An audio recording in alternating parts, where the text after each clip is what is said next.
Hello, you're listening to Popcorn Conspiracy on CentralCoastRadio.com. I'm your host, Kyle, and I'd just like to talk about a movie that I saw recently called Polite Society. It's about British teenager Ria Khan, played by Priya Kansara, and she's got all the fury of an ambitious modern young woman. She spends her time with friends, makes YouTube videos, and she doesn't take life too seriously. And most of all, she aspires to be a stunt person, and she practices martial arts and wants to be like her idol, Hollywood stunt woman Eunice Huthart, who has worked on Star Wars movies, Marvel movies. She's actually uh, quite often she's Angelina Jolie's uh, double. So the story really kicks off when Ria's older sister Lena, played by Rita Aya, she has recently dropped out of art school and she's horribly depressed. Ria attempts to lift her spirits, but Lena's really just given up on her dreams. Soon, their mother Fatima, played by Shobu Kapoor, arranges a meetup between Lena and a handsome young doctor called Salim, played by Akshay Khanna. While his union has been orchestrated by Salim's mother Urahila, played by Nimra Bora, both Lena and Salim they hit it off almost immediately, and very soon the two are engaged.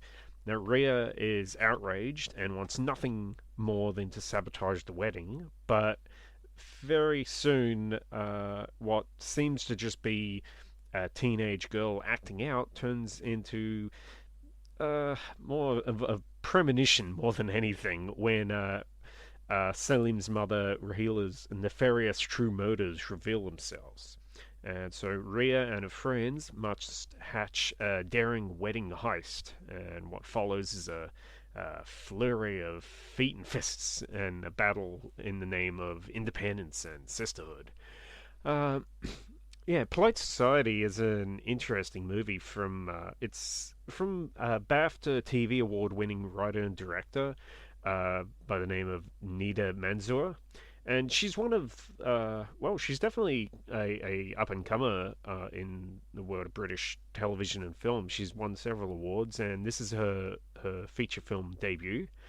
Uh, the movie it starts off as kind of a slice of life story with an eye on like British Pakistani culture, and it turns into something entirely different with this kind of hyperactive mishmash of kung fu and sci-fi excitement, told through the lens of a feminist action comedy. And when I first saw the trailer for this, I can't remember. It, it was during another screening, and they had the trailer for it, and it was pretty much the entire plot of the movie. But still, I was interested to see how it would take on the subject matter. The fact that it was kind of dealing with arranged marriages within like Pakistani culture, and it also had like a heavy focus on like martial arts and action fight scenes, and I mean it definitely harkened back to memories of Everything Everywhere All at Once. The way that that movie managed to mix like grounded drama with high concept action scenes. Um, and Polite Society, like it really, it starts off in very much the same way, where we get to know Ria and Lena in a very human, uh, just natural way about their relationship. Ria's just making her YouTube videos. Lena's depressed. She's dropped out of art school. She doesn't think that she's good enough. And but the action and the comedy really comes fast with a schoolyard brawl playing out with all the like over the top gravitas of like Quentin Tarantino's Kill Bill uh, or an Edgar Wright movie. Uh, yeah, there's kind of a bit of an awkward phase there in at the beginning where you're trying to figure out just how silly the world of this movie is. Like most of the runtime, the story remains fairly basic and fairly grounded, but the fight scenes are way over the top. Like the fight scenes themselves are kind of like ramp it up to 11. There's a lot of there's a scene kind of between Rhea and Lena when Lena's getting a little bit peeved at Rhea trying to sabotage her wedding. And there's this fight scene where they're smashing each other through windows, and Lena kicks Rhea through a door in the bedroom, and like really over the top, like hyper reality kind of stuff. Um, but that first half of the movie, I think, is actually my favorite part. Like Rhea, even though she's misguided, from what you know at the time, she really only wants what's best for her sister, and like the extremes that she's going to really make that clear. There's a lot of like kind of I guess Nancy Drew type stuff early on, where Rhea and her friends are like trying to spy on Selim and like get get dirt on him, and like it's when it's grounded with just kind of the action scenes themselves being like really over the top, I think that the movie was at its best. And I was kind of interested to see like what, like how it would handle the whole subject of like arranged marriages and stuff like that, because obviously it did have something it wanted to say about that, but yeah, like very early on, obviously from everything you're seeing, Rhea is in the wrong. She's just like misguided. Um, but the story really like it throws a curveball at you around halfway where I mean it's not really going into spoiler territory to say this, but there's a real shakeup of things uh, when Selim's mother and her like motivations and what's going on when Rahila she really comes into the movie, and it really turns into like this science fiction martial arts kind of thing at that point. Like it's kind of like the reality of the world itself morphs just so Rhea could actually be right in what she's doing. And to be honest, I don't think I think that kind of it pretty much ruins the movie. Like that's like the big draw, I think, because that's where most of the fight scenes come from, and that's where the like that's where the whole like twist on the movie really is. But I think that kind of ruins the movie because it doesn't leave anywhere for the characters to go.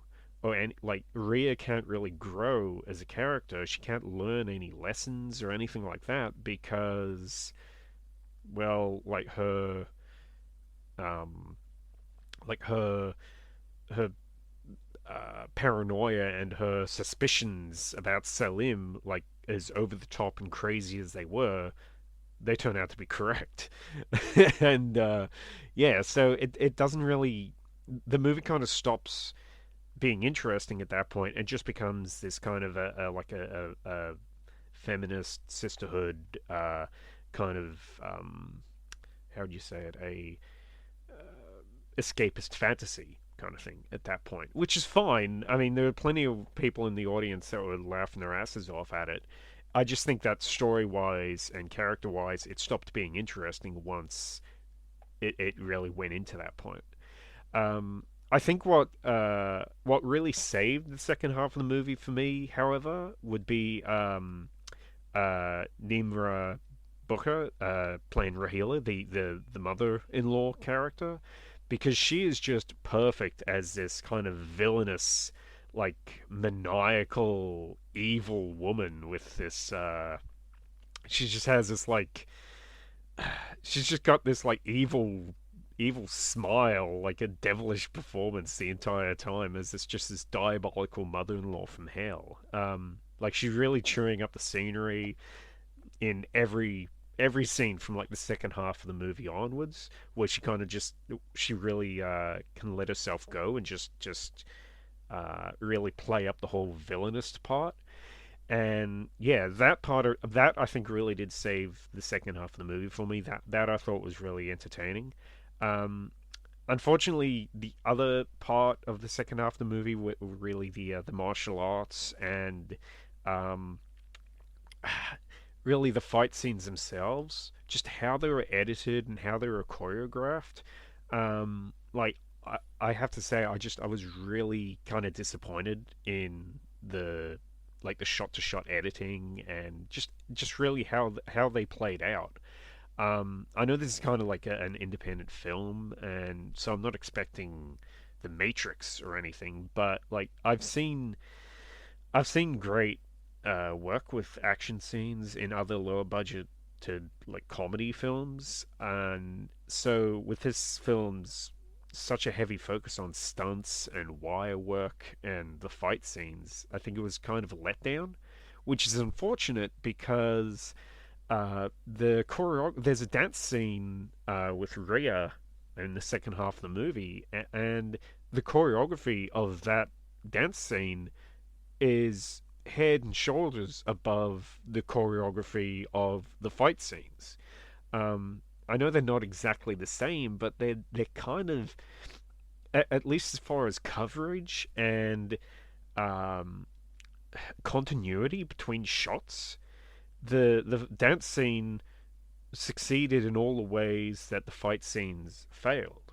And again, like if the movie was more of a musical, that would have been great. But it turns into this action film with heaps of fight scenes, and yeah, just almost all of them I found to be really kind of boring, just because um, I don't know, I just couldn't really get into the fight scenes themselves. Uh, I couldn't enjoy them the way that I enjoy other like well choreographed fight scenes. I mean, when when you have something like John Wick that's in cinemas right now, and of course, two completely different types of movies, but that's almost like the gold standard of what like fight scenes should look like in a movie, like in a Hollywood movie at least, in a Western movie at least. And yeah, just I think in that way it was kind of disappointing. Like just really the second half of the movie, I just think it really did kind of disappoint me. Um, I mean, it definitely loses something along the way that it kind of had in the beginning, but uh, while it loses like something along the way, like it polite society, it's still kind of a fun story about like endearing sisterhood, and I do wish that the line between the comedy and the heavy real world concepts had been bridged more successfully.